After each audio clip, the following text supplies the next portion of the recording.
Good evening, everyone. Welcome to our program tonight. We are back in session.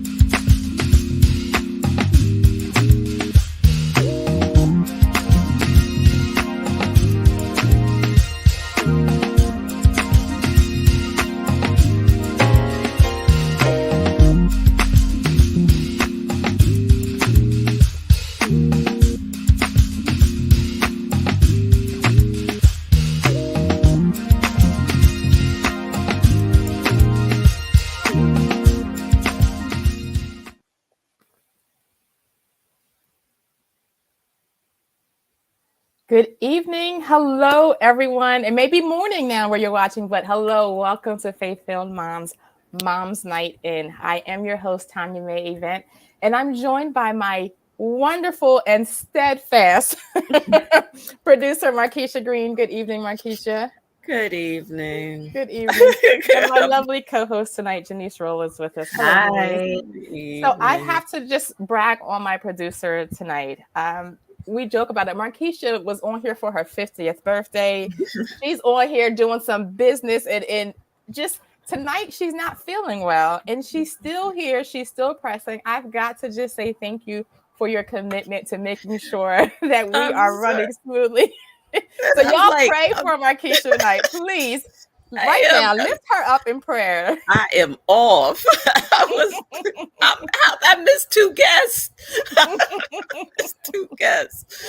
Oh, it's going to be all good. So yes, we had two guests. We're all ready, and they were not online. And we always say, when we have this kind of opposition, we know it's going to be a good show.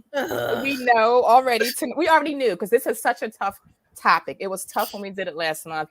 It was tough preparing. It's just tough, and we know why. We know the enemy wants to keep people bound. He does not want freedom.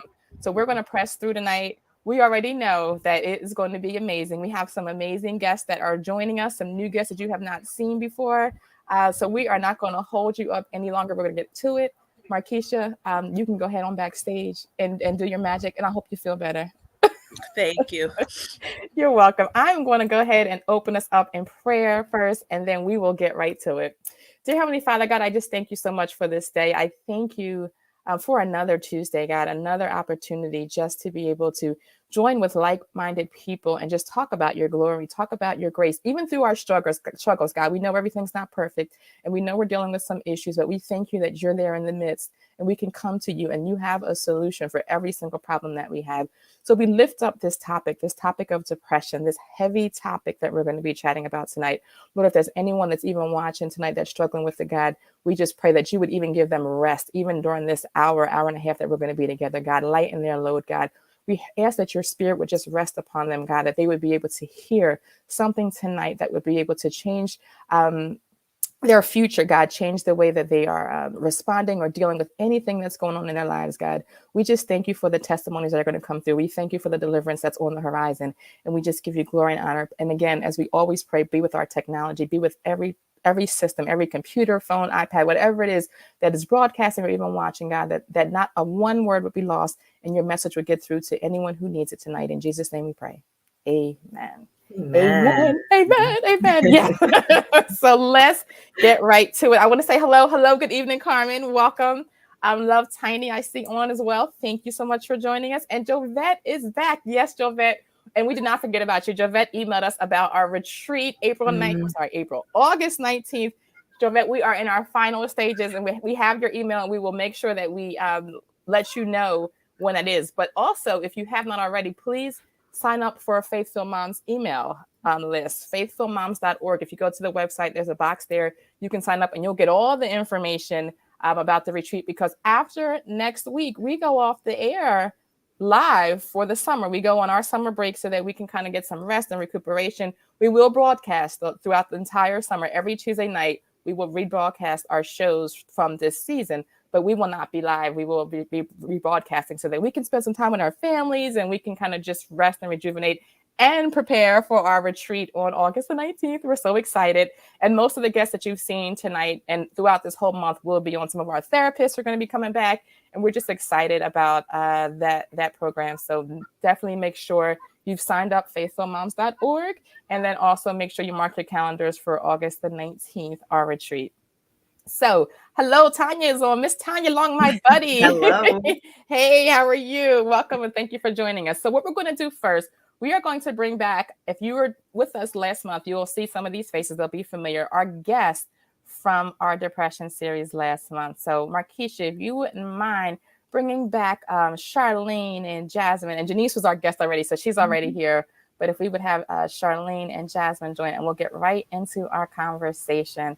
Hello, ladies. Hello. Hey, how are you? It's good to see your beautiful faces. Good to see you too. I know most of our guests, it was a while, but we just talked to you ladies, and it's still really kind of fresh, even in my heart, the conversations and the stories that you shared. But just in case there are people that missed or just want to follow up, we were like, we have to still bring you back. We wanted to just kind of catch up with you and just share. So I'm going to just give you each a few minutes, if you don't mind. I want you to talk about preparing for the show. I know sometimes we say this about all of our guests. Actually putting your story down on paper can be difficult, but it can be therapeutic. It can be a lot of emotions that you go through, a lot of just it's a heavy process. And I think because of this topic, it probably was even heavier than probably usual. So I guess, Janice, I'll start with you. Yeah. Think about preparing for that. And then after you came on the show, what was it like being on the show and just telling your story, really, I think for the first time, and then any feedback that you got from family and friends afterwards? Yeah, prepping for the show is definitely I talk all the time, write all the time, but this is different because it's like you're opening up like doors people don't know. So it was a little bit nerve-wracking, right? Because there's like, oh, maybe people inside of like online who may not have known that part about me or known how strong or I was struggling. So it was a little bit like, nerve-wracking. But thankfully Shira was great. The whole entire process was great, being walked through and then knowing like, it was in good hands, and just really praying over it and kind of like chatting with you beforehand was really supportive. And then telling the story was great. Like I was like, oh, this was just like a really easy flow. I really enjoyed the actual process.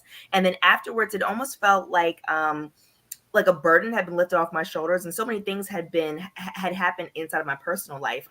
Actually, when I was doing the show, I was struggling with no vision and not understanding where my future was going. And I felt like within about 2 weeks from that, it was like stuff started to come back. And I was after like, sharing your story? After sharing my story. I mean, when I say like complete turnaround, like it was from like a promotion at work, and then like stuff that hasn't happened in years. Absolute years. And I just felt like it was really a part of a breakthrough. And I'm just really grateful that I got the opportunity. So that's amazing. It was just like, wow. That's amazing. And we know the word says we were overcome by the word of our testimony, the blood of the Lamb and the word of our testimony. And a lot of times, people that saying what happens in our house stays in our house, or don't want to put your business out. A lot of times, because we talk about such tough topics, people don't always want to, like you said, expose themselves or share. But truly, I believe and why this show exists is because, again, there is breakthrough and there's power in our testimonies, because when you're sharing, other people are being delivered and they realize that they're not by themselves. And it's amazing. I don't know if you watched last week where we had Tamika come back. And I can remember in January when she shared her story about scoliosis and her curvature, like we were just like, okay, we're going to just pray. We don't know, there was no really look like there was no hope in sight. And we were just like, we're going to pray. And for her to come back and say she's met with a neurologist and they have a solution and she's ready for surgery. Like to see God turn her situation, her story around just after sharing, that's so encouraging to me. So I'm always on the lookout for stories. So again, if your topic comes up and it's your story, for those that are watching, please do not be hesitant. Do not be scared to share your story, because there is deliverance in your story. There is deliverance in sharing and talking about what you've gone through and really sharing the goodness of God. And sometimes our stories, we're still in the middle of it. Like you said, we're still in the middle. We're not on the other side. Some stories, people are on the other side, but sometimes people are sharing their stories and they're right in the midst of it. So we just want to just encourage people to have that courage to be able to share, especially if God lays it on your heart too. So yes, Charlene as well. Same thing. Talk about your preparation in kind of telling your story. Was there any struggles there? Talk about actually the releasing of your story and kind of sharing it, and then anything that happened afterwards in terms of people responding or situations changing in your life.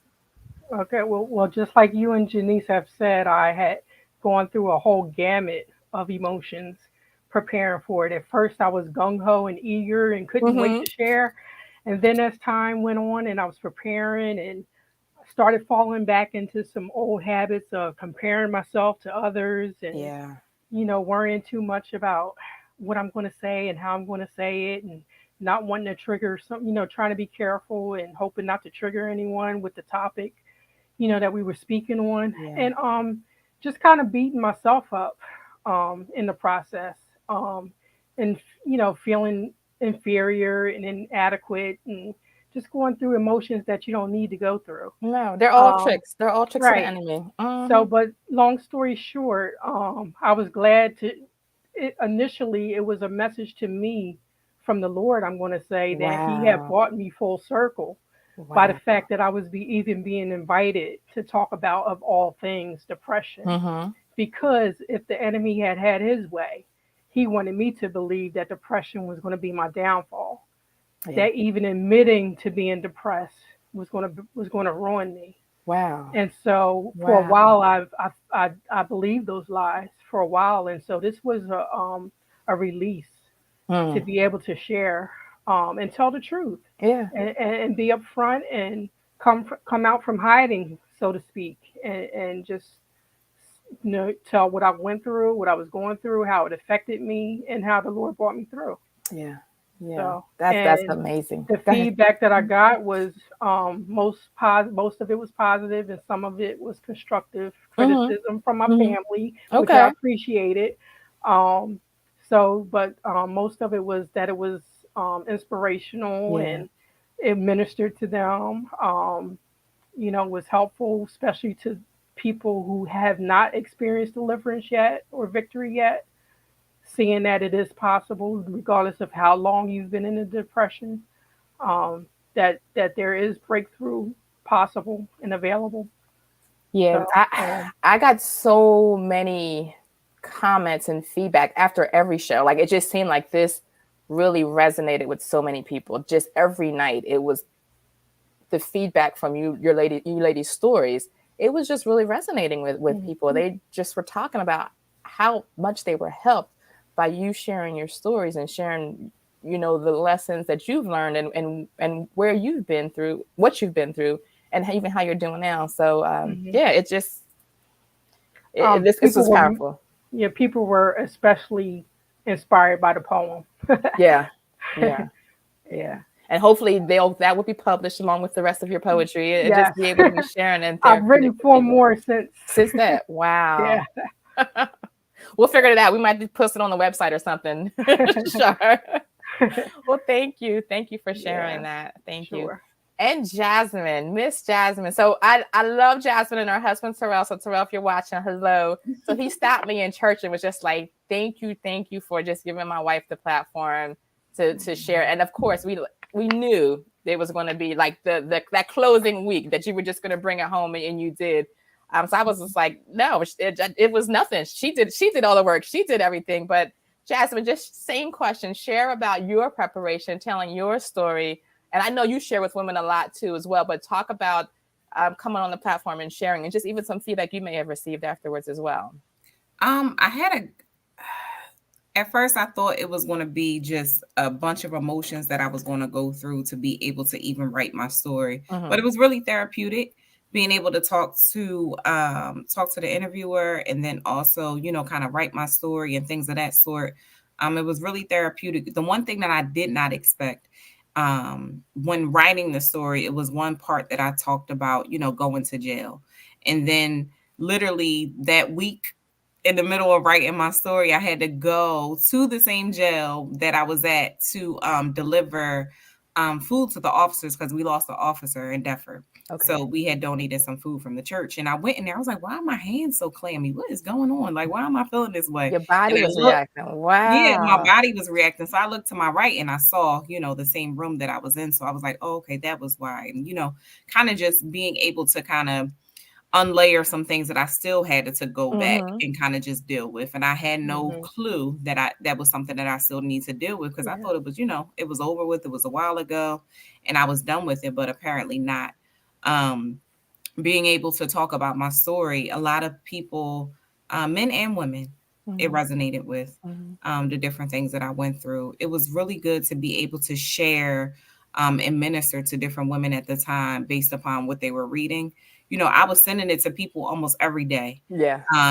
And just making sure that, you know, I was intentional about that too, because, you know, it wasn't coincidental how God kind of just strategically placed people in my life that were kind of going through the same things that I talked about in the story. And before, you know, I could be so busy during the day and I'm like, listen, read this story, call me at 6 o'clock, or I'll call you at 6 o'clock and then we can talk about it. And, you know, they'll call crying and then we're talking and I'm ministering to them. And then, you know, we're kind of just going back and forth about different things and kind of just helping each other.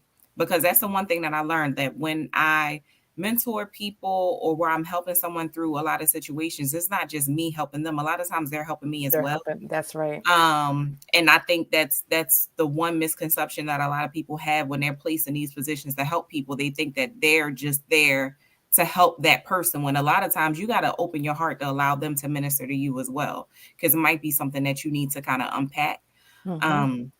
One great thing that happened as a result of the story was that I was contacted by a young lady named Brittany, and she is with the Born to Birth Maternal Health Project, and that is in conjunction with Planned Parenthood. And then, you know, they interviewed me based upon that story as well to be published with Planned Parenthood and her organization. So that was really good. I was happy about that because I was just like, wow, like it really did, you know, it hit on a lot of different levels with a lot of different people. And like I said, men and women, like my husband, he really didn't understand in depth of how those things I went through. I sent it to my son's dad. What was his response? His response was like, wow. Not wow. He said some gosh. other words. Wow. Yeah. Y'all have to read her story to understand why that's so powerful. So faithfillmoms.org. If you just go to the topic, just click on depression and you'll see all these lady stories. You'll see their written blog and you'll see our interview, but you have to read Jasmine's story to understand why that's so powerful. Yeah. He was just like, wow, I never knew. And he apologized. Did he really? He apologized. Wow. Healing is in the building. Wow. I love it. And so what I wanted to touch upon something you said in terms of sometimes we feel like we're sharing our story to help someone and they're helping us. And I find that every single week as I'm interviewing you all and interviewing my guests, it may not be a topic that I'm experiencing, but something that you've shared always ministers to me. And I know always ministers to some of our guests. You see some guests that are coming week after week after week because it's just, I always say the things that bring us pain, the things that cause us to fear and worry and anxiety and all of those negative emotions, what's causing it may be different for all of us, but the impact on our lives and how we feel are all the same, right? And then how we can respond and be delivered from them are all the same. So you can take out depression and put it in whatever your situation is, but the truths that we're sharing really, they can be, what's the word I want to say? They're just relatable regardless of those situations and those struggles that we might be going through. So, So y'all tonight, again, you may not even be going through depression, but you're going to hear something tonight. I know that you're going to take away. That's how it's been all month as we've been redoing and re-inviting all of our guests and kind of just going through these stories. Each night has been so powerful. We've walked away, blown away. By the end of the night, we go backstage and we're all in the room like, wow, what just happened here tonight? So I know it's going to be the same thing. I want to take a minute to just welcome some additional people I see on before we bring our next guest out. So I see Leslie's Lessons Learned. That's interesting. I got to find out who that is. Leslie's Lessons Learned. I like that, but welcome. Linda Elias, I see you here and welcome. We're so glad to have you here. Alfreda Walker is here with us. Thank you for coming. And then Rebecca Robinson, our past guest from our adoption series. We are so glad to have you back and joining us. So thank you. I saw Javette, I see Carmen. So wonderful. I think I've captured everybody that I did not say hi to already. So my next guest, I am thrilled over the moon to welcome our next guest to the show. And God does all things well, because I initially had reached out to Marcia and asked her to be on like our guest, but just with schedules, we couldn't make it happen. And I know God ordained and we had the guest that we're supposed to have, but thankfully she was available to come back and join us tonight. So I'm going to read her bio really quick. And Marquisha, if you could put her, just put her flyer up there as I read it, and then we're going to welcome her out. So Marcia Myers is an actress, a producer, and playwright. She's appeared in various films and TV shows such as Creed 2 with Sylvester Stallone and Michael B. Jordan, Kaleidoscope, starring Giancarlo Esposito, FBI Most Wanted, and more. Marcia's favorite non-acting role, however, has been the role of herself in the one-woman play entitled 24-Hour Mind Battle, which she wrote and co-produced. In the performance, she shares her story of battling depression and anxiety in an effort to reduce the stigma. So would you please join me in welcoming Miss Marcia Myers to our stage, or to our show tonight. Marcia, thank you so much for joining us, and welcome to our program. I'm going to ask you to unmute yourself if you can. I see you're on mute there. But while she's unmuting, I just want to say thank you to her for joining. I saw the 24-Hour Mind Battle years ago at our church, and it was from the opening scene, it was just so powerful. Just how the way she physically described, she really helped you to understand exactly what it was she was going through. And just throughout that whole, I was mesmerized the whole show. So I just want her to just come and just say, first of all, give greetings, just say a little bit about yourself, and then we'll get right into our questioning. Okay, so Marquisha, could you help out? We can't get her unmuted. There you go. Hello, can you hear me? I can hear you. Yes, we can hear you. Oh, okay. There's you. 2 mute things here. I told you I'm not that tech savvy. But you're here now. That's all that matters. Yes. Hello, everyone.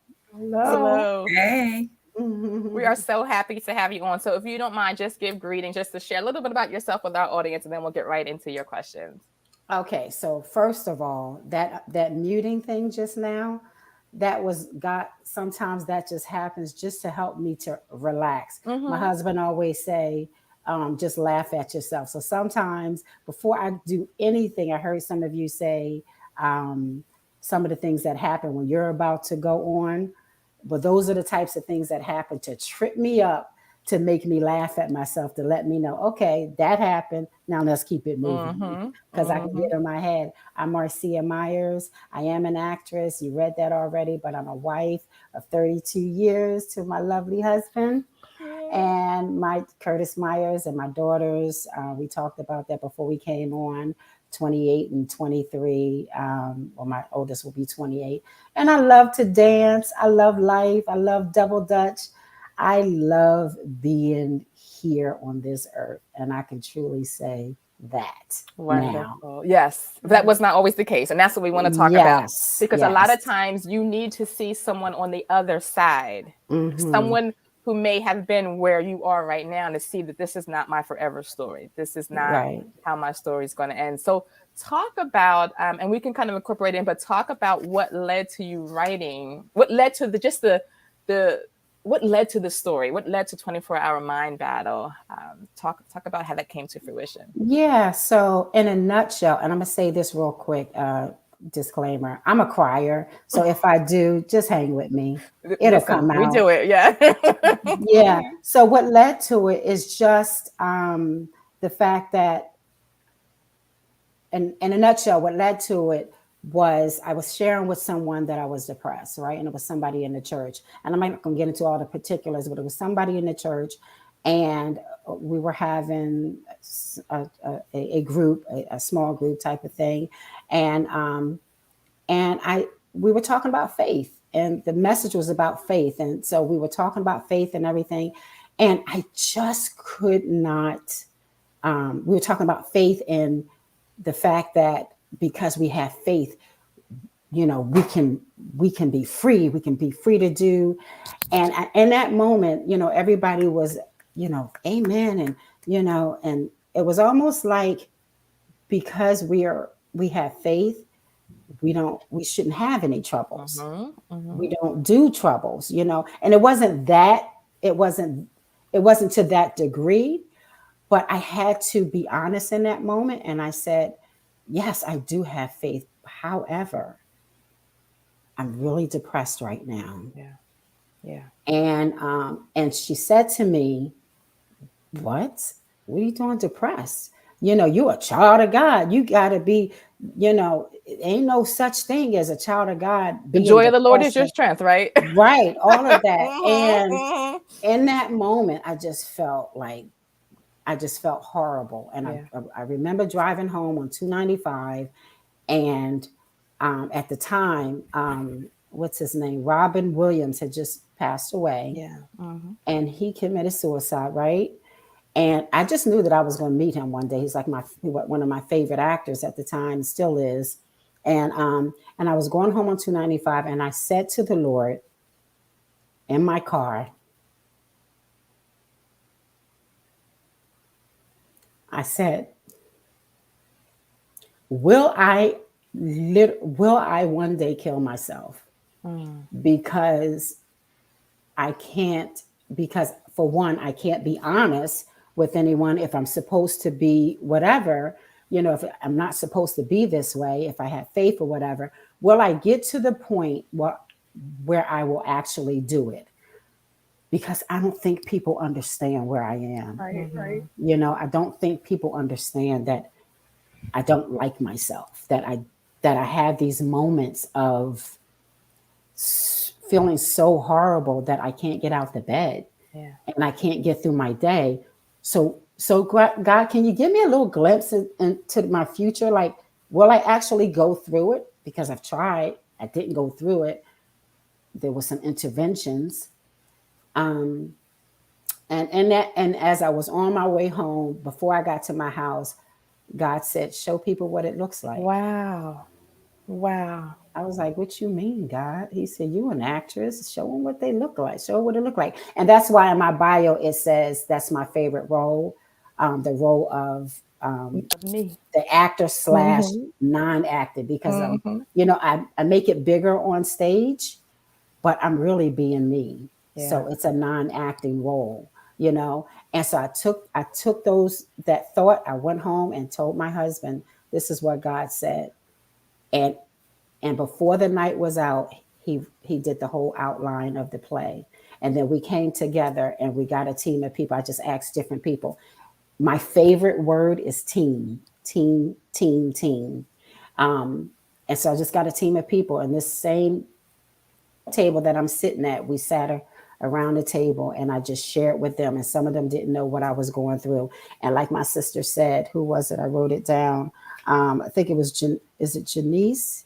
Anxious about people knowing that, once I told my story, are they going to still like me? Are they going to look at me weird? Like, I literally sat down. One of those people was my sister. She didn't know the magnitude of what I was dealing with, or my brother-in-law, different ones that I've asked to just be at the table. I just laid it out and said, this is my life right now. And I've been pretty much being an actress, not being real, know. So people say, how you doing? Good. My neighbor across the street, I share it in the play. How you doing, Miss Goldstein? Good. You good? Go in the house. I'm not good. Come to find out, she wasn't either. She wasn't either. And we talked about it. I invited her to the play. But that's how it got started. And so God said, just show people what it looked like. Do you still perform it? You know what? I haven't performed it for a while. Right before the shutdown, I had a show.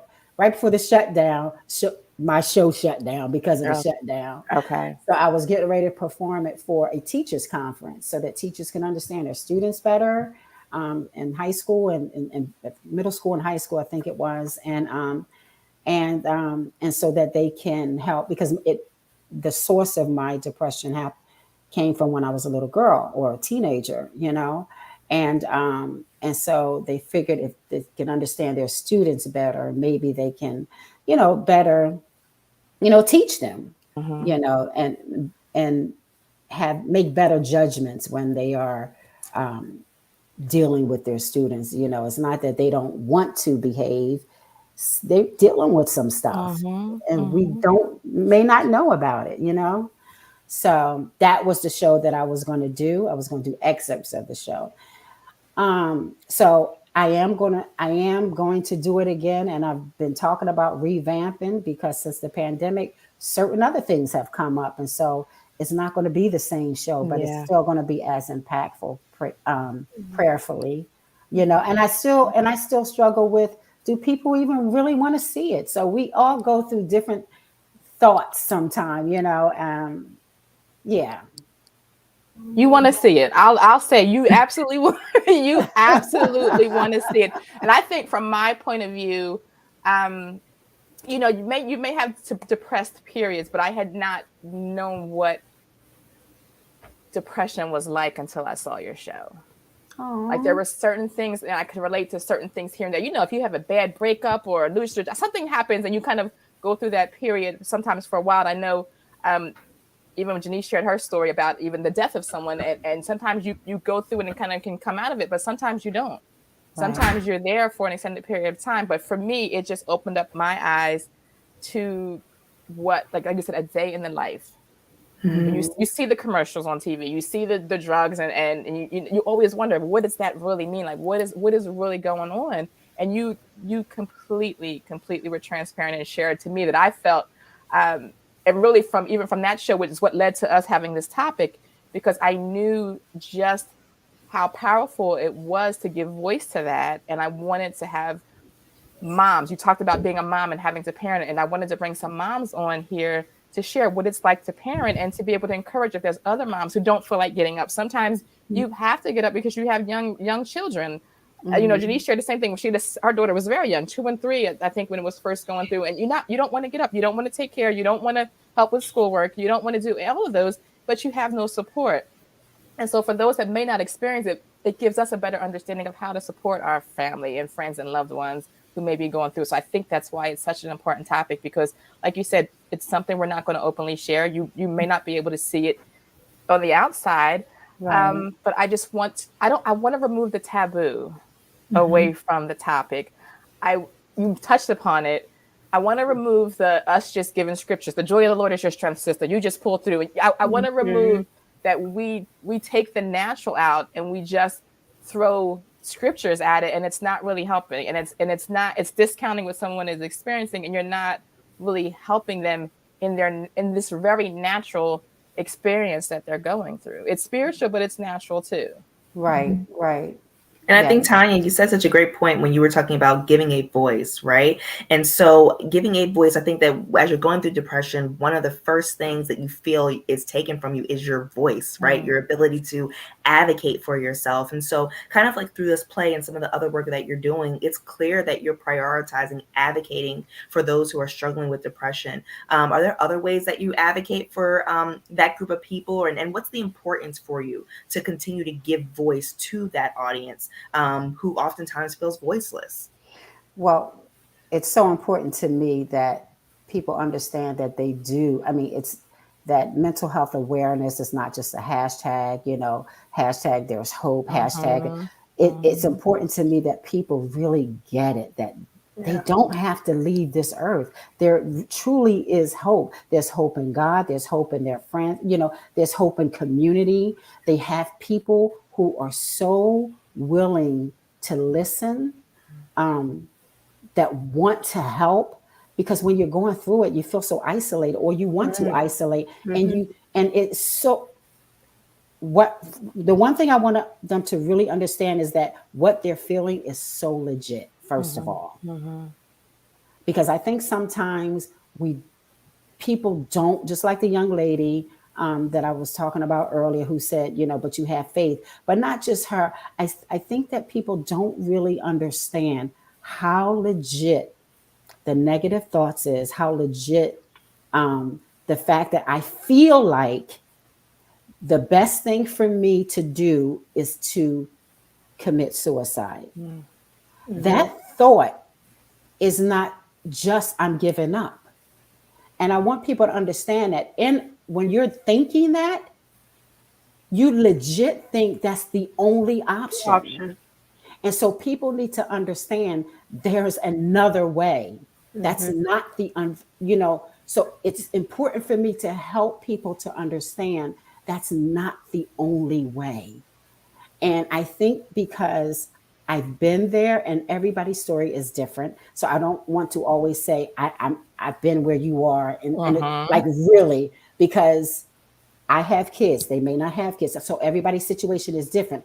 I have an inkling of an idea of what you might be going through, and I know that there is hope. I know that it can get better, because I too felt like that was the only option. That was the only way. Because if I'm not here, that's the way I'm not going to feel hurt That's anymore how I in my stop it. mind. That's how I'm not going to feel like I'm a stupid person. So backstory, part of the source of my depression, just thinking that I'm stupid, you know? And so Tanya, you were talking just now, right? Talking about practical, right? You were talking and you said, what's the word I'm looking for? You were trying to explain something to us just now, right? And you said, what's the word I want to say? And we were all just waiting for you to say that word, right? So with me, when I'm trying to think of a word, I go, man, what's the word? It's right there. What's the word? In my mind, I feel like people think I'm stupid, right? That right there in that moment, right? That's the way it used to be, because I can't think of the word. Say the word is relatable. That's one of my favorite words, relatable, right? Team is my favorite word. One of my favorite words is relatable, right? Sometimes I can't recall relatable, and I go, oh, what's the word where people get you, and you can understand what people, and so I feel like, and if it's 5 people in the room, I feel like, oh my gosh, I'm sweating bullets, I'm getting bubble guts. I'm like, really? And so before, my mom would say, you know what, you stupid, you can't, you should have went 4 years to college and you only went 2, right? What you doing teaching that? My mind will go all, and before I know it, I got all these other words, and relatable is nowhere in the mix. And nobody is thinking anything. No. So I had to change my mindset. And now what I say is, relax, Marcia. In my mind, if it takes me a minute or 2 to recall the word, I say, relax, Marcia. Nobody is thinking anything, because if they were thinking of a word and they said, just like you, Tanya, you said, what's the word if I'm thinking about it? If everybody in this room was trying to recall a word, you would be trying to help them find out what the word is. You'd be saying, oh, you mean so-and-so? And y'all would guess it with them until you get the word. Like, no, that's not it. Oh yeah, Right. that's it. You didn't mean, yeah, you're right. And God said to me, are you judging them when they trying to? No, you like helping them with words. My best friend Cecily, she always say, I'm always trying to jump in, trying to guess something, but before the person say it. But anyway, I'm not judging anybody else. Why do you think somebody's judging you? And so I had to change my whole mindset. And that's just one tiny area of this brain that want to think all kinds of stuff. Yeah. And so, and even still, somebody else said, sometimes, you're still in it. You're still walking through it. Even still, I have to catch myself. I have to tell that thought, talk to the hand, because it ain't going in here. I'm going to change it with something else. I'm going to change that thought with something else, and that takes practice. I don't know if I answered your question. No, you did. You did, Yeah, and you beyond. did. So you answered and beyond. You really you did. said something I wanted to touch upon, and I see it. The comment that Benita had said. She says when she talks to her students, she asks, "What happened to you?" And you just mentioned that. So knowing that you feel like you're not smart or stupid, or someone called you stupid, things that have happened. I think each of your stories, Jasmine and Janice and Charlene, when you talked and shared your stories, there was something that happened. And a lot of times we judge people based upon what we see and have no clue, no idea what their backstory is. Right. We look at the behavior. Yeah. Well, with me, I'm sorry. No, go ahead. No, with me, it was, I share in the play that it was one of my teachers in 7th grade who said that I was just average, and I overheard it, and it took me, I ran with it, and I was like, just average. Well, I know what average means. Average, when we doing the math, it's like it's mean the middle, whatever. So I'm thinking, but and it wasn't that it was a bad word, it wasn't that it was, so whatever, but it was in her tone. It was in, she was sharing it with another teacher. It was like, Marcia, she's just average. And so that just became, I'm just average. So it trickled down into my life. It trickled in my marriage. It trickled in my motherhood. It trickled in so many areas of my life. And I didn't realize that it followed me so many years, but it became each season of my life became just. I'm just average. I'm just Marcia. I'm just plain old stupid. I'm just not a good wife. I'm just this, I'm just that. So I turned that into so many different things until I just felt like I just shouldn't be here. Do you know what I mean? Because who wants to be just that? But it came from there. From one person, From one making person. one label that you took on to define. And I found myself trying to get attention from everywhere, trying to be not the just, trying to be, well, that girl over there, she's, I wanted to be bow-legged because so-and-so is bow-legged and she seemed to be like, my legs not, because my legs just straight. It was exhausting. But and comparing, I think Charlene was saying something about comparing. I was just comparing myself to everybody and being jealous of everyone, just being plain old jealous for no reason, and look at me, how cute I am. Yes, yes, ma'am. What in the world? But when you're just, you don't think that. Yeah. And I share in the play, I can look in the mirror and be like, why am I so ugly? And prior to me being just, my mom always took pictures of us, with family events and stuff like that. Me and my sisters, we were like ready. We could be talking. Yeah. So anyway, somebody say, take a picture.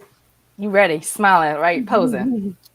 And it was still like that, but I just didn't think that I was, but I was just used to being performing. Yes. But you were given a label though. That's the thing. It's almost like a defining thing before not eavesdrop, but before you're overhearing that and afterwards, that really defined your life. Just that single encounter and hearing that word.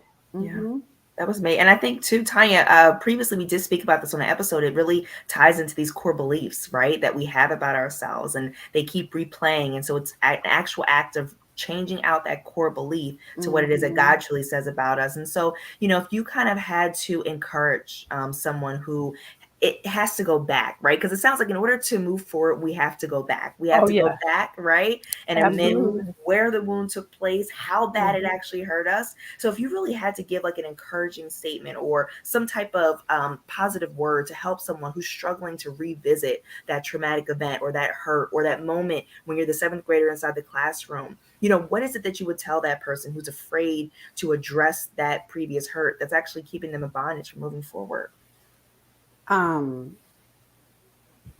Definitely therapy. It so helps to be in therapy. It's so help and to even if you want to just start with a counselor, you know what I mean, or a support group, counselor, therapist. I did all of it. Somebody who's going to help you, who has a trained ear to help you identify those areas. We didn't grow up, with therapy being the most popular thing to do, and it took me a long time to get there. And my husband, he could write a book on living with somebody with depression, because homeboy be trying to get to work and I'm laying out on a bed and he's just feeling like hopeless. But he would encourage me, and because of my fear of what people are going to think, I wouldn't do it. But then I did, and that is just so important. But then the other thing that's important, I would just encourage people to just talk. Just talk. Again, my favorite word is team. And I have a team of people, around me. I have my best friend, I have my husband, I have this lady named Miss Linda, who I love so much, and different people God is just sending to my team, my mother, my sweet mom and my mother-in-law, and just my church family and my daughters. And I can go on and on. And then God keeps sending more people. This lady named Alfreda, she sends me a text every day. She has no idea how much that text blesses me. I think Alfreda is Sometimes on it keeps tonight. me afloat. She Yes, is? I think, is it Walker? Yeah. Yes, she is on tonight. What's Yeah. up? And you know what? And sometimes those little things, because somebody said sometimes you're on the other side, sometimes you're still in it, and sometimes stuff come back. Yeah. And so people don't know when the stuff come back. And so it's those little things that keep you afloat sometimes Triggers. until you get the triggers, until you can get back closer to the other side. You know what I mean? But just talking about it, because somebody said it earlier, there truly is deliverance in our talking about it and sharing our story. And sometimes it's not easy, but like Joyce Myers say, do it afraid if you can. Yeah. Just try to do it afraid. Even if you're not sharing a whole story, just say, how are you feeling today? Just share what you're feeling today, or make a pact with somebody, to say, if I ever feel like I have this with my best friend, because on New Year's I used to feel like that was the worst time for me. Going into the New Year's, everybody like, oh, happy New Year.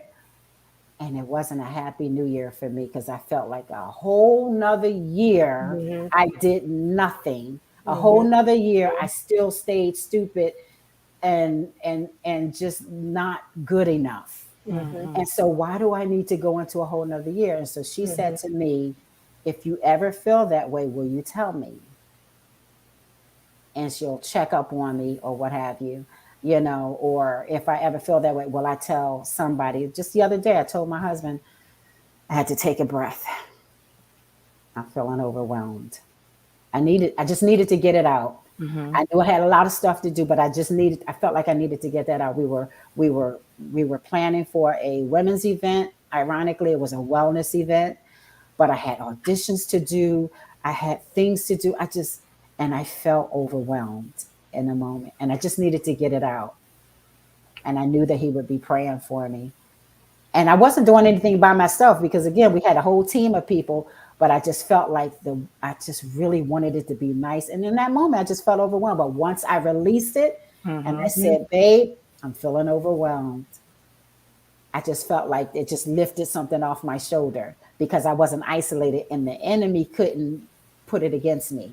He couldn't make me feel like, see, told you. You said it. It's the accuser. I wanted to mention that earlier when you said it, and thank you for bringing it back. It's the accuser, and we said this is spiritual, but it's natural as well. And then that spiritual part, again, the words and what we're labeling ourselves, when he accuses us, if we take on who he's accusing us to be or what he's accusing us of, and we carry that as our label, we carry that as our identity, that can lead to us taking on an identity that God did not create us to be and did not create us to have, and can lead to depression and some other anxiety and fear and things like that. But I wanted to touch upon, you mentioned your team, LaToya, on our divorce series. She talked about, she called them her squad. I call them my starting five. But y'all, get yourself a squad, get yourself a team, get yourself someone that you know is going to pray for you, someone that you are able to talk to freely. And something happened even to me today, a friend, and we're good friends. I've not shared personal things with her, but she reached out just out of the blue, just to say, hi, Tanya, how you doing? Just checking on you. And usually the response, I'm fine, how are you? And I'm like, no, I'm told her, I said, I'm feeling a little bit anxious today. I don't know why, but I'm dealing with anxiety today. I don't know what caused me to share that. I don't know if that may open up a conversation later on, but the fact that I just wasn't going to give that comment, I'm fine, how are you, when I wasn't fine. Have those people that you can go to and be able to share. If someone asks you, how are you? If somebody said, you were on my mind, I just wanted to check up on you. Don't say, Yes. oh, I'm okay, I'm good, I'm okay, how are you? If there's something going on, be open, be willing to share that, because that may be someone that can help you talk through it, work through it, whatever. Don't keep wearing that mask. I guess that's what I'm trying to say. Don't take the mask off and just reveal what's going on, so that you never know who God is using to help you. Right, right. And you know what? And part of my team, I don't even know. Do you know that Viola Davis is on my team? Really? She is on my team. I will. I love listening to anything she has to say. Again, the lady named Miss Linda, she will send me quotes from Viola Davis and whatnot. Like she is, because she has. I don't know her from a can of paint, other than seeing her like everybody else on TV and the movies and whatnot. But something about her strength, and I feel like God, I want to borrow some of her strength. I want to borrow some of that. You know what I mean? So, Joyce Myers is on my team. I don't know if I'm a can of paint, They feed you but into you, though. yes, yeah. But I glean snippets of strength and, from them. Yeah, yeah. That's amazing. That's amazing. And you touched upon something that's going to help me introduce our next guest. You talked about the importance, when you were answering Janice's question, about therapy. And so our final guest for tonight is Miss Tamu Lane, who is a therapist and who's going to be joining us. So Marquisha, if you would bring out, I'm sorry, I called him Lane, Tamu King. I'm sorry, I messed her name up. But Tamu, if you don't mind coming out. Hello, good evening. How are you today? I'm well. Wonderful. Thank you so much for joining us. And I'm going to have Janice introduce you to our guest today. You guys actually couldn't even hear me. I'm chatting away in my room. Tamu, we're really excited for you to be able to be here. And as Tanya said, she's a CEO and a therapist from the Change Mind, Body Soul LLC. So today, Tamu is here to be able to provide us with professional insight, clinical and spiritual guidance and support for women who are suffering from depression. So Tamu, thank you so much for being here. Please tell us more about who it is that you are, really what drives the work that you do, and the passion that caused you to start the Changed Mind. Okay. So, my name is Tamu. I'm a CEO, therapist, mother, a minister of Christ. Fun fact, I'm a bodybuilder, and I love life, bottom line, right? I love life, but I'm here to say I didn't always love life, which is how I got to a place of being a therapist, right? So with all of what I just said, being a survivor of child sexual abuse, right, from 8 years old, being a survivor of domestic violence, almost losing my life, addicted to alcohol, dealing with eating disorders, dealing with grief, having no clue what I wanted to do with my life, having no clue that I would ever become a therapist. That was never in my radar. I thought I was supposed to be a lawyer, and that didn't happen. And I remember it was in my early 30s, God speaking to me. I had given my life to Christ, but I gave my life to Christ, but I didn't really know him. But he always knows how to speak, and you hear him. And I remember the direction of some words being spoke to me around counseling and therapy. And I'm like, okay. And the thing is, when you look at my whole life now, everything that I have been through is what I provide therapy in. Right. So it's like I say, my life came 360 because every single thing, those who I support, DV, sexual violence, substance use, mental health, grief, eating disorder, it's like a full 360. So sometimes when people say to me, do you ever regret? I say no, because I don't know where my life would be. It just basically, as I like to see, prepared me for where I'm at today in the work that I do as a therapist, as someone who travels, not much traveling with COVID, but online, training organizations around those many topics as well. So that's how that all came about and how I became a therapist. And that's how actually, when we talk about the changed mind, I worked for an organization for many years. It was a domestic violence, sexual violence organization. I started there as a crisis advocate, a counselor, a therapist, and then I became a director. But I always knew that I did not always want to work for someone. Right? It's just not my personality. I just want to do it. I know how to take, I know how to follow, right? I do, but I just always knew being under someone like that just wasn't what he had for me. And being in the field for so long, I also recognize that we don't know how to take care of ourselves, particularly as women, as Black and brown women. We don't do well at taking care of ourselves. And that was where the ideal of a changed mind came from, and shifting how we see things, shifting how we see life.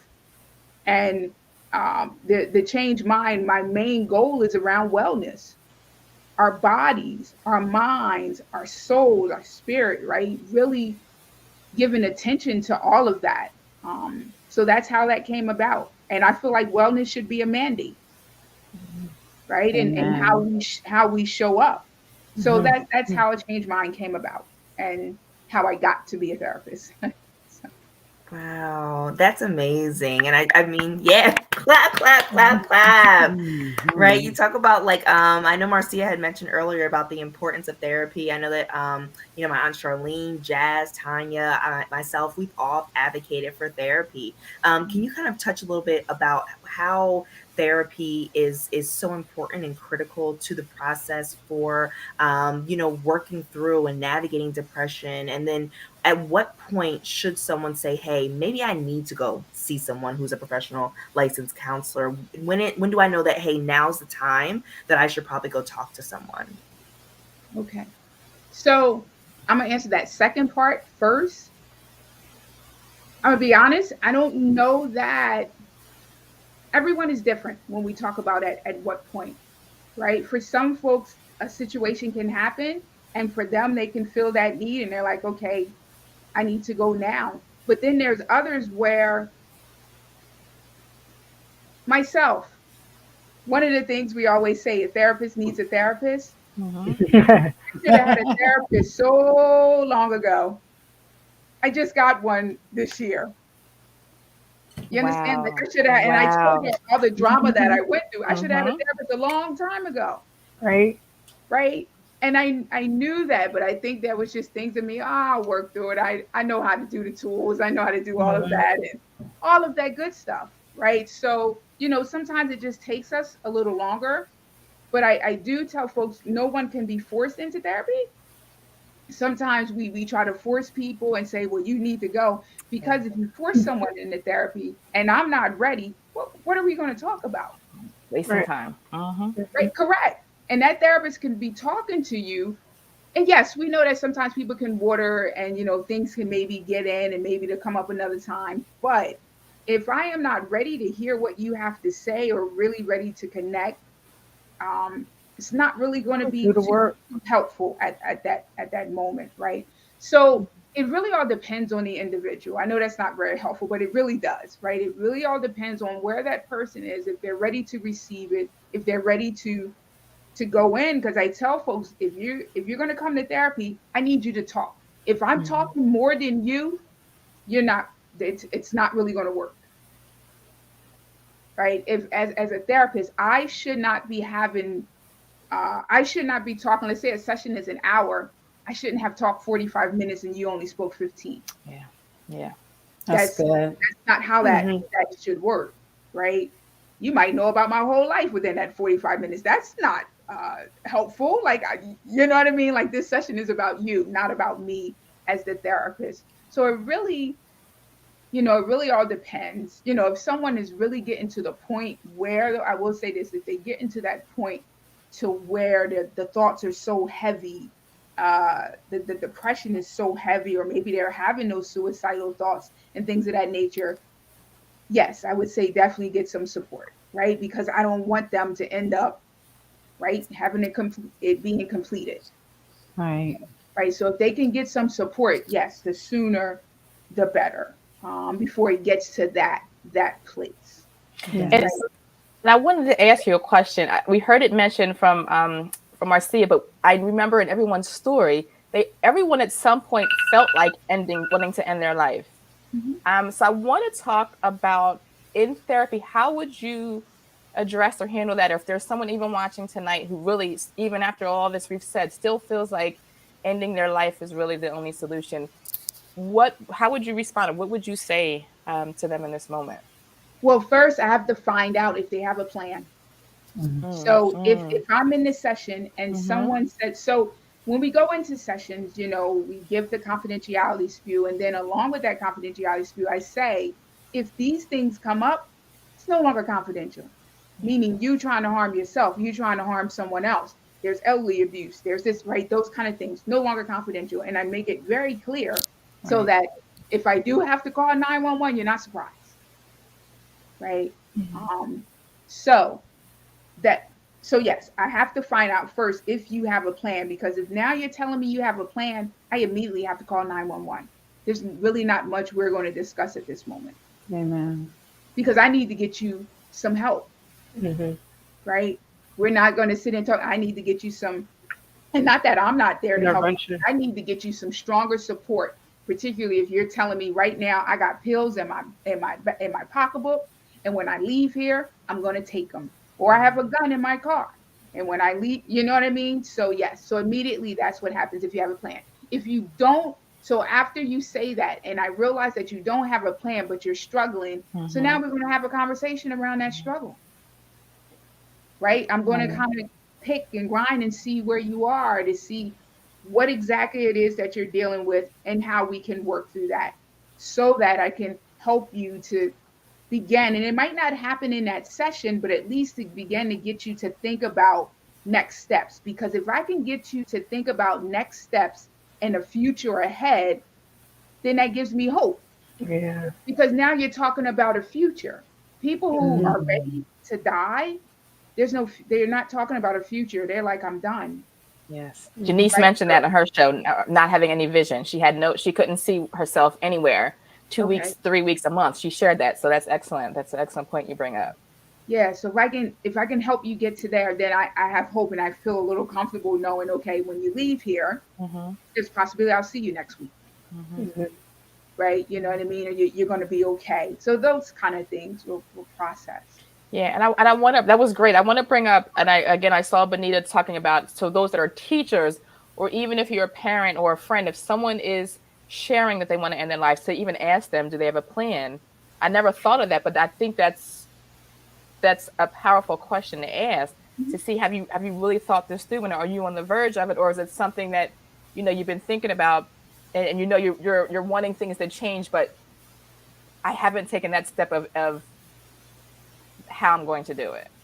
So I think, like you said, somebody has a plan, and that means that could happen any minute, any point, any time. That's something in their mind, and they may not be strong enough in that moment to fight. That absolutely could happen. I wanted to ask you. Folks, go ahead. I'm sorry. No, I was just going to say, and I tell folks, don't be afraid to tell them, I have to call 911. Like, they might be mad at you at that moment, but guess what? I care about you. That's what a friend is. A friend is not just okay, and then you all worried and stressed out. No, I'm telling you, I have a plan. I love you too much. That is so helpful. That is so helpful. To stress, to wonder if I'm going to get a phone call tonight, right? When all I had to do was call 911. Right? And I know you'll love me tomorrow after I do that. You might be mad at me today. That's okay, but you'll love me tomorrow. Yeah. Right? And a lot of times in that moment, it's a matter of if you can get through that moment, if you can get through that low period, if you can just get to the sunlight of tomorrow, the next day. But it's a matter of, some people cannot, they don't make it through that moment. And you always say you solve a temporary situation with a permanent solution, or a temporary problem with a permanent solution. But it's a matter of if we can just get that person through that moment and to the next moment. Each moment, if we can just continue to help and walk along and get them through their moments. Right. Yeah, therapists, I tell you, therapy is really great. It's a safe, because I think that's a question Janice, you asked me a part of that earlier too, right? It's such a safe space, because Marcia, when you mentioned, I believe it was you that mentioned someone had said to you about faith, just have faith, right? Yeah, and Yeah. I've heard that too. And being, as I said, I'm an ordained reverend, right? So imagine having depression and folks are like, well, wait a minute, where's your faith? And I want to take my hand Wow. and bring their neck, right? Mhm. Because it's as if I'm not human. I'm still a human Right. being, right? I'm still a human being. So when you have spaces like therapy, right, it's a safe space to just be you. There's no titles in that room. It's just you and that therapist, Mm. right? So no one, there's no belief or what people think that you don't have faith or you don't lost your faith or you're not trusting God. Those things, that crazy things Mhm. that I feel like that people say that really hinders a lot of Christians from Yes, coming forth and absolutely. saying help. It hinders us from being able to say help, I hurt too, right? Do you Mhm. know how many, okay, I'm about to real quick go on this little tangent, but do y'all know how many pastors commit suicide because they're unable to say help? Wow. Wow. Because the church says, what does the church look at them and say? You're a pastor, you're a leader, you can't have depression, you can't be sad. Mhm. So who does he or she go to? Right. Nobody. And then they take their life, or they seek to take their life. The numbers are just, they continue to rise because they don't have the support, right? So Wow. therapists are they're a support system, they're a safe space, right? They validate, right? There's no like I said, there's no titles. I can just go in and say, I'm hurting, please help me. They validate, they give great tools to help you work through these Mhm. things, right? Mhm. Yep. Yeah, they're really so helpful. And I want to add to this that if someone has seen a therapist, because this is also something I hear, people say, well, I saw a therapist and they were horrible and I don't want to go back. I get it. Hmm.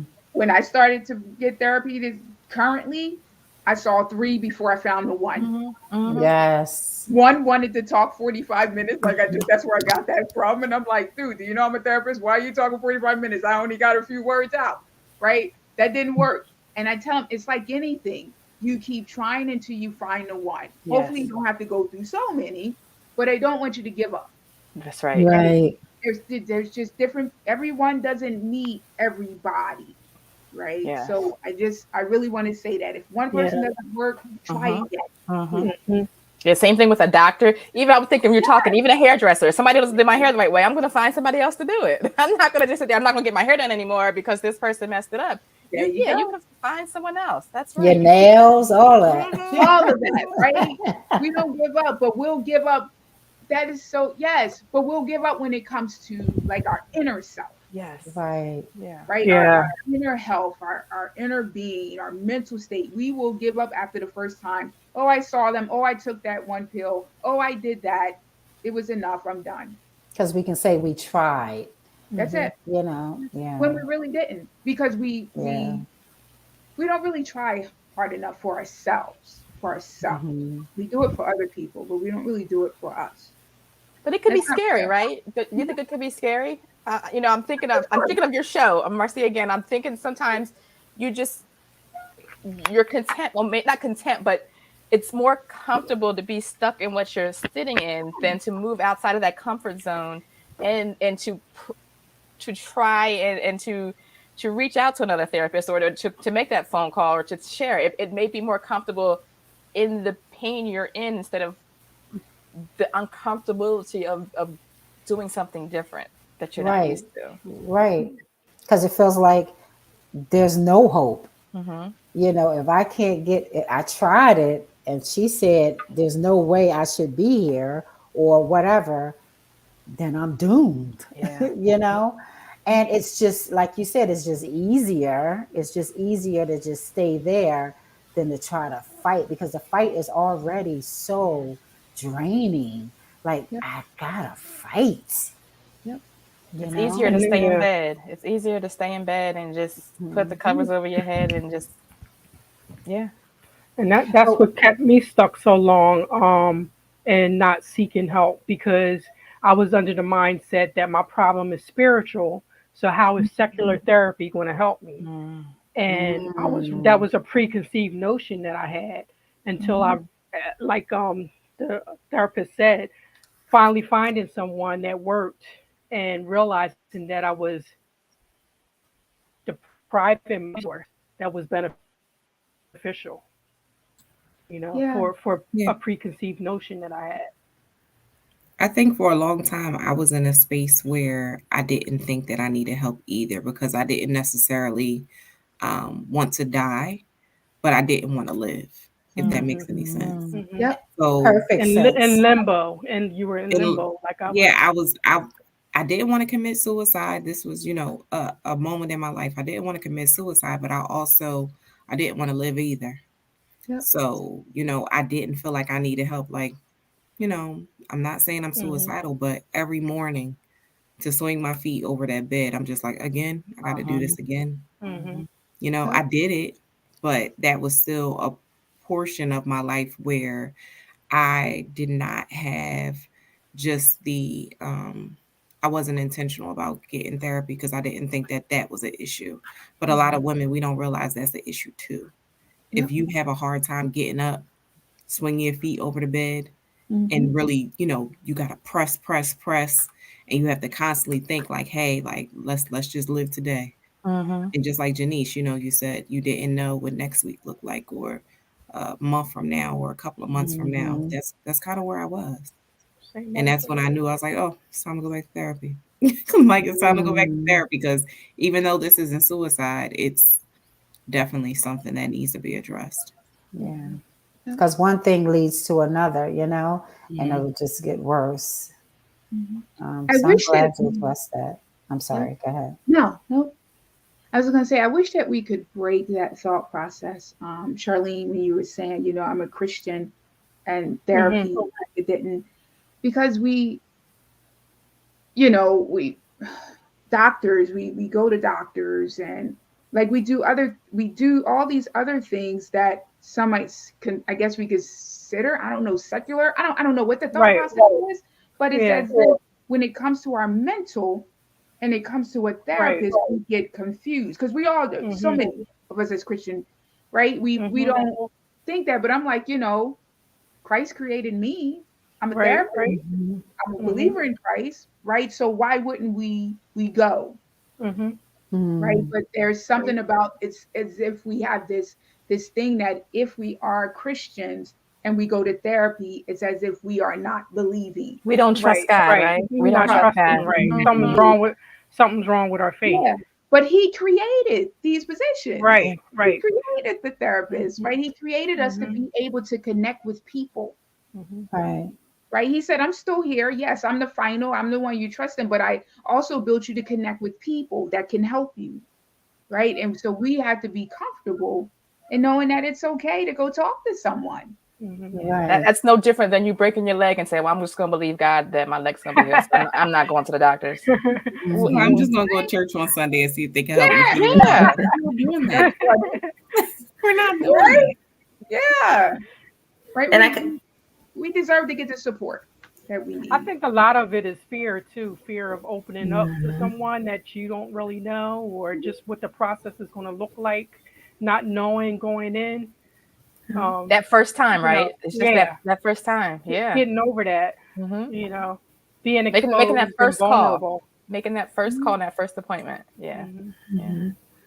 And I just want to kind of like highlight, Tamu, what it is that you said previously, as you guys were speaking about, how it's like, if you don't like someone who does your hair, you go to a different one, or nails, you get a different one. Because as you're navigating therapy, right, you go the first person and you're like, well, this is supposed to be it. This is how it's supposed to happen. And then being okay with knowing, hey, it's okay to see which one works best for me. Like, I think even once you jump into therapy, that logic is even taboo of like, oh, I don't want to hurt your feelings, but you got to find the specialist, right? Like, certain doctor systems may not be the one for you. You got to go to the one that fits you. So I really think that's even a little like something I want to like break down and say, hey, it's okay. It's okay. I'm just going to find, a little bit of a better fit. So that's excellent. Yeah. That's so good. Yeah, it's probably not the best language, but I was like, bye, boy. Like, first session. And then I was like, bye, boy, number 2. I got to find a female. Like, this wasn't working. It was just for me, right? It just was not working. But we have to be okay to say, wait, I don't have to stick with you or feel guilty. Like, why waste your time? Right? Your time is precious. my time is precious. And your money. And my time and money. Yes, right? Mm-hmm. So why feel like, and once again, this we can throw it right back. Would we do that with other things, right? Yeah. Would you say, oh, this burger was horrible, but I'm gonna go back there anyway because I don't Right. their feelings, right? That like we don't do that, but yet we'll do that to us, which is so important. If you think about how important your mental health is and your mental capacity, as important as it is, why would we put that so low on our totem pole of importance? We do. Right. We do. Because we just, I don't know. We just. For me, at the time, it felt like since nobody can see it, then I'm okay. So if I'm sitting in a hairdresser, right? And, back in the day, I don't know if they still do this, turn you away from the mirror and then shoot.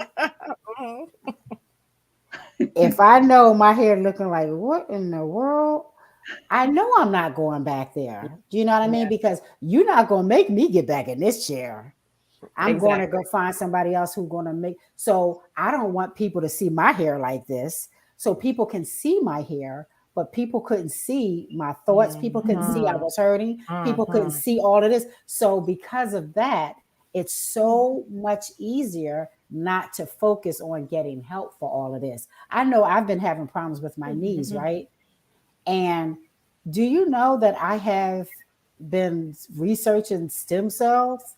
Like, wonder if I can get some stem cells in these knees, because I got to get back out there and run. I got to get back on the thing so I can play double dutch. I got to do that. And I would have done that back then.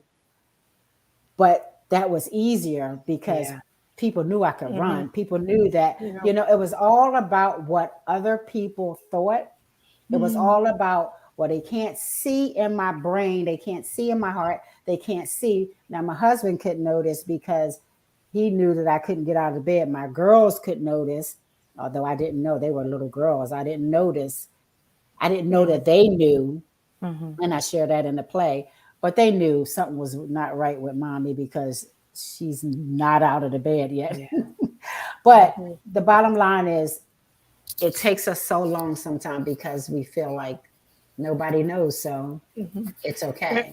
And I think because of the traumas we experience, we just somehow automatically, innately learn to wear a mask.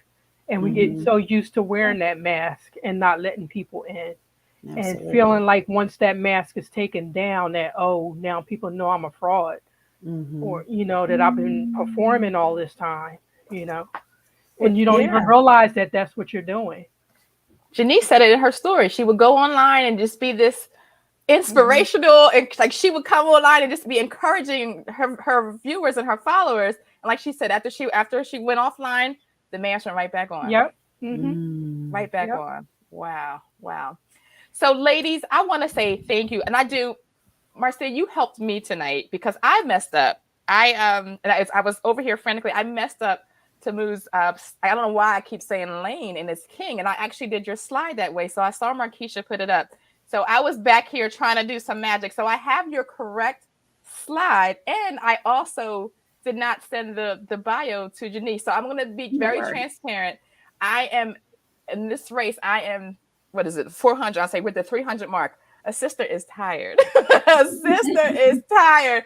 So we have been doing a lot, but I do want to read your bio. I do not want to let this moment pass without reading your bio. So Tamu King has worked in the field of domestic violence, sexual assault, and mental health for over 15 years. Tamu is committed to education. She has a bachelor's degree in psychology and master's degree in counseling psychology. She is currently the CEO of the Change Mind, Body Soul LLC, which was formed to create wellness across the world. Tamu was also a professor at Stockton University, and she would have never imagined that speaking across the United States in many topics would be a passion of hers because public speaking used to be a fear. She is committed to being a light to others, and she strives to make a difference within the world through her knowledge and compassion for others. So I just want to apologize publicly. And the reason I say that helped me because you just said, people would be thinking and they'd be pointing, and I'm like, we're human and we make a mistake, and it's okay to just admit the mistake that you made. So I apologize for messing your name up in your slide, but I wanted to make sure I read your bio. I wanted to make sure people saw your slide and your practice. So in closing, Tamu, I want to just ask you finally, talk about, if you could just give encouraging words to our guests as we're closing out, whether they're facing depression or maybe another condition that you may treat. I just want you to, if you don't give closing words to them of encouragement, and then also talk about your practice if anyone would like to reach out for services as well. Okay. So I just always like to tell folks, please understand that you matter. Amen. Right? That you matter and you're worth being cared for. Mm-hmm. If no one else does it, you have to do it for you. Right? And therapy, I see therapy as a way of self-love, of self-care, right? Of putting yourself first. One of the things, we tend a phrase we tend to use sometimes. We say we'll die for our children, and I say, how about we say we're going to live for our children? And a part of living for your child is living just a little bit above, because a lot of times people will say, I'm going to put my children up here and we'll go here. I say, I need you to go above. And that's not being selfish. What it is when you take care of you, and when you're taking care of that depression or whatever you're going through, when your kids need you, you're able to be there. Yes. Right? You're able to hear when they say, Mommy, I need this, or I need this sign, or I got this school thing, or I got all these things, or wife, this is, all those things that's coming. When you are taken care of, you feel less stress. You're not so overwhelmed, and you're able to do all the things that you either love to do or have to do, or whatever the case may be. So I do ask that you please begin to put yourself above, just a little bit, so that you can begin to do all the things that you imagined yourself doing, because you are worth it, right? You are worth it. That's So, good. Here's the thing with me in this therapy practice. I'm actually will be done providing therapy as the end of June. Oh, really? And that is a decision that I made for myself after 15 years. Truthfully, it's self-care for me. So I have decided to do that by the end of June. I tried to do it like a year. Actually, I tried to do it 2 years ago, and folks just kept coming and asking me. And I said, okay, the time is now, and I'll be focusing on other things that I do. Because, this is just a part of self-care as well, because being a therapist can also wear on you as a therapist if you don't take care of you. So this is part of my self-care. So. Yeah, it's interesting. I had a young lady that was living with me who was in therapy, and the therapist was excellent. And when I got her email that she was closing her practice, and I'm like, how, you're helping so many people. But she said she was being triggered, and she felt herself reverting from all the things that she had healed from over the years. As she was providing therapy to other people, it was causing her to kind of go in a reverse direction. So that's powerful that you even mentioned that. So we wish you all the best in whatever next phase and next season that's ahead of you. We wish you all the best as well. Yeah, so thank you. Absolutely. So I did see the question from Mother Elaine: what help is available when insurance plans don't cover?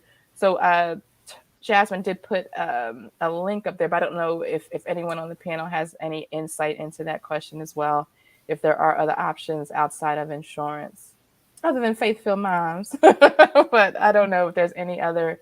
And we can look into that, Mother Elaine, for you as well, and see if there is some services that are offered. I was wondering.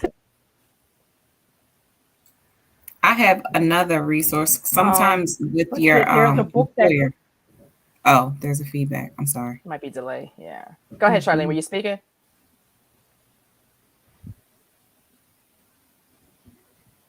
I think she's delayed. Okay, go ahead, Jasmine.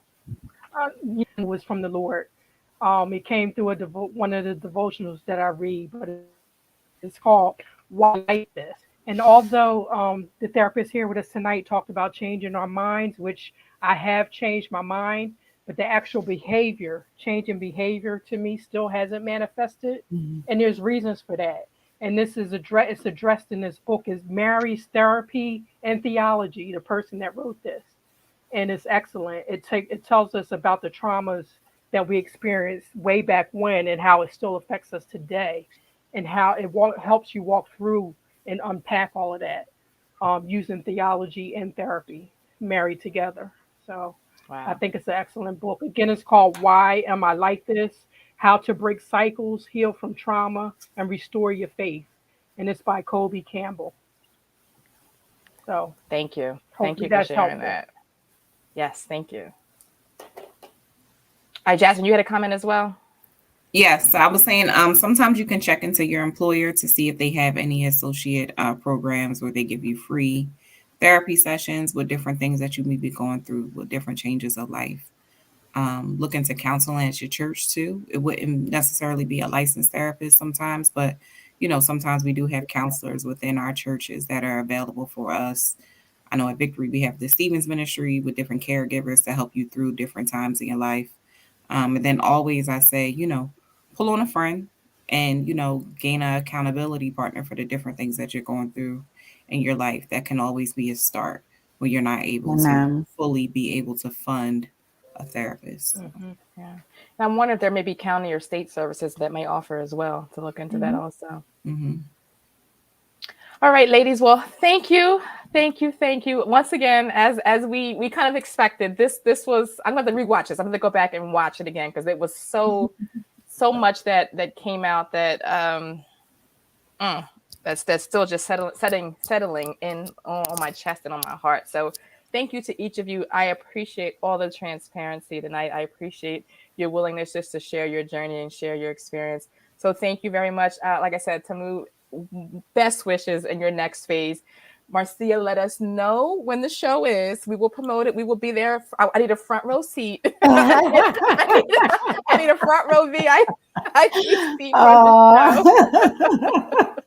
But yes, we will be anxiously awaiting that, and we will spread the word because, like I said, you want to see the show. You absolutely want to see the show. Thank you so much, Tanya. I really appreciate that. Absolutely. That really encourages me. Absolutely. And Jasmine, Charlene, thank you again for sharing your story, for being with us. We really appreciate it. Jasmine, I know this is your second time coming back. I know you shared for Blended Family, so we appreciate you just being a supporter of Faithful Moms and sharing your story. And Janice, I'll see you, I guess, next week. You'll be back with me as we close out. Yes, y'all, I'm almost to the finish line. We're almost to the finish line. But as we close out, we are going to be returning next week with our final review and our final show for this season before we go on break for the summer.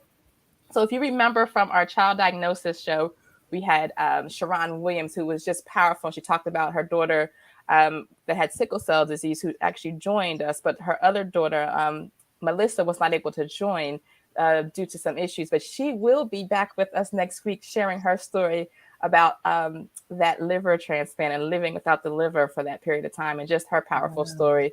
So we just invite you back as we close out. We're going to have our moms come back and give some updates on their children and their conditions as well.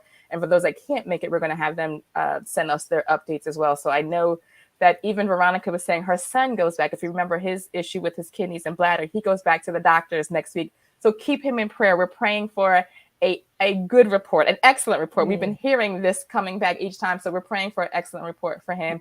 We're praying for, I saw Francine on here. We're praying for an excellent report, an update from her son as well. So again, we hope to see you May 30th, same time, 8 p.m. right here for our final show of the season. And then just a reminder again, save the date in person, August the 19th for our Faithful Moms Retreat. And know that we will be focusing on just what we talked about tonight: care, mind, body, soul, like your mental care, your spiritual care, your physical care. We're going to touch upon all of that. We're going to start putting ourselves first. We're going to start taking care of ourselves so we can be better for those that are around us. So again, save the date, August the 19th. We will be in person. Location is to be announced, but we will get back to you. If you don't have it already, make sure you sign up for our website so you're not lost and you don't miss out when that information is finally published. But again, thank you for joining us. God bless you. And we will see you hopefully and prayerfully next week. Take care. Bye.